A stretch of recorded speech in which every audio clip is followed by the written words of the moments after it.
بسم اللہ الرحمن الرحیم۔ سامعین، تاریخ میں اس قسم کے واقعات بھرے پڑے ہیں۔ چنانچہ حاسدین نے سوچا کہ امام اعظم رحمت اللہ علیہ کے دامن پر ایسا دھبا لگایا جائے کہ لوگ بدظن ہو جائیں۔ لہذا انہوں نے جوان عمر بیوہ عورت سے رابطہ کیا کہ کسی ہیلے سے امام صاحب کو اپنے گھر بلا، ہم تمہیں اس کے بدلے میں بھاری رقم دیں گے۔ وہ عورت ان کے جھانسے میں آ گئی۔ چنانچہ امام اعظم رحمت اللہ علیہ جب رات کو گھر جاتے وقت اس عورت کے گھر کے سامنے سے گزرے تو وہ عورت گھر سے با پردہ نکلی اور کہنے لگی، اے امام اعظم، میرا خاوند فوت ہو رہا ہے، وہ کوئی وصیت کرنا چاہتا ہے اور وہ وصیت میری سمجھ میں نہیں آتی، اب خدا کے لیے وہ وصیت سن لیں۔ جب آپ رحمت اللہ علیہ گھر میں داخل ہوئے تو عورت نے دروازہ بند کر دیا۔ کمروں میں چھپے ہوئے حاسدین باہر آ گئے اور کہنے لگے، ابو حنیفہ، آپ رات کے وقت ایک علیحدہ مکان میں اکیلی نوجوان عورت کے پاس برے ارادے سے آئے ہیں۔ چنانچہ اس عورت کو اور امام اعظم رحمت اللہ علیہ کو لوگوں نے پکڑ کر پولیس کے حوالے کر دیا۔ حاکم وقت تک بات پہنچی تو اس نے کہا کہ انہیں فی الحال حوالات میں بند کر دیا جائے، میں صبح کے وقت کارروائی مکمل کروں گا۔ امام اعظم رحمت اللہ علیہ اور اس عورت کو ایک تاریک کوٹری میں بند کر دیا گیا۔ امام اعظم رحمت اللہ علیہ باوضو تھے، لہذا وہ نوافل پڑھنے میں مشغول ہو گئے۔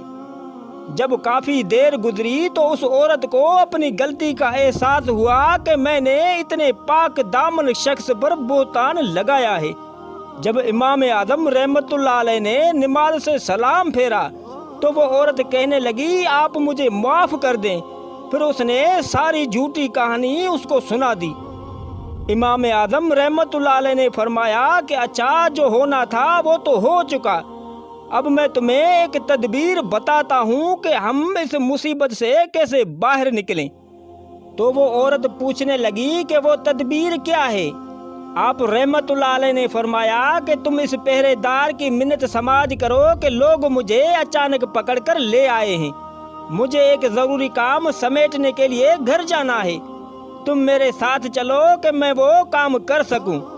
پھر جب پہرے دار مان جائے تو تم میرے گھر چلی جانا اور میری بیوی کو صورتحال بتا دینا تاکہ وہ تمہارے اس برقعے میں لپٹ کر میرے پاس آ جائے۔ عورت نے رو دھو کر پولیس والے کا دل موم کر لیا اور یوں امام اعظم رحمت اللہ علیہ کی اہلیہ صاحبہ حوالات میں ان کے پاس پہنچ گئیں۔ جب صبح ہوئی تو حاکم وقت نے طلب کیا کہ امام اعظم رحمت اللہ علیہ اور اس عورت کو میرے سامنے پیش کیا جائے۔ حاسدین کا جمع پھر موجود تھا۔ جب پیشی ہوئی تو حاکم نے کہا کہ ابو حنیفہ، تم اتنے بڑے عالم ہو کر بھی کبیرہ گناہ کرتے ہو۔ امام اعظم رحمت اللہ علیہ نے پوچھا کہ آپ کیا کہنا چاہتے ہیں؟ حاکم نے کہا کہ آپ ایک نامحرم عورت کے ساتھ رات کے وقت ایک مکان میں اکیلے دیکھے گئے ہیں۔ امام صاحب رحمت اللہ علیہ نے فرمایا کہ وہ عورت نامحرم نہیں ہے۔ حاکم نے پوچھا، پھر وہ عورت کون ہے؟ آپ رحمت اللہ علیہ نے اپنے سسر کی طرف اشارہ کرتے ہوئے فرمایا، ان کو بلاؤ تاکہ وہ شناخت کریں۔ جب وہ آئے اور انہوں نے دیکھا تو فرمانے لگے، یہ تو میری بیٹی ہے، میں نے فلاں مجمع میں ان کا نکاح ابو حنیفہ رحمت اللہ علیہ سے کر دیا تھا۔ چنانچہ امام اعظم رحمت اللہ علیہ کی خدا داد فہم کی وجہ سے حاسدین کی تدبیر کارگر ثابت نہ ہوئی اور ان کی سازش خاک میں مل گئی۔